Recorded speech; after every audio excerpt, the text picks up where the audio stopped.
ఎందుకంటే ఇప్పుడు వాళ్ళు మా పెద్ద మనుషులు వాళ్ళు ఆల్రెడీ చెప్తున్నారు, శపథాలు తీసుకుంటున్నారు. 50 కేసులు ఉన్నాయి, 40 కేసులు ఉన్నాయి, కేసులు ఇంకో కేసు నువ్వు పెట్టినా మేము ఎన్నడో కులగొడతామని. ఇప్పుడు అందరు మా తీరుగానైతే ఉండరు కదా, గాంధేయవాదులు ఉండరు.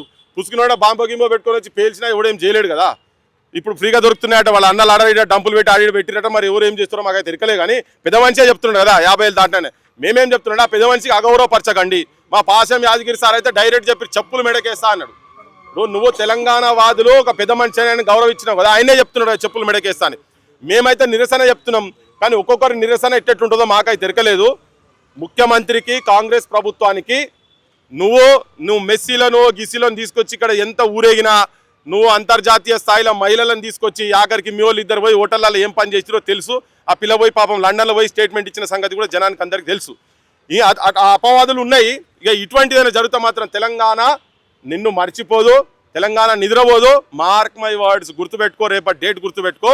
ఇది మీరు చాలా గొప్పగా హెడ్లైన్స్ వస్తాయి కావచ్చు ఎల్లుండి, కానీ అది నీ డెత్ లైన్గా స్టార్ట్ కాబోతున్నది అని చెప్పి నేను ముఖ్యమంత్రికి, కాంగ్రెస్ పాలకులకు, తెలంగాణ వ్యతిరేకమైనటువంటి ఆలోచనలు చేస్తున్నటువంటి కంటిన్యూస్గా చేస్తున్నటువంటి వాళ్లకు అందరికి విజ్ఞప్తి చేస్తున్నా.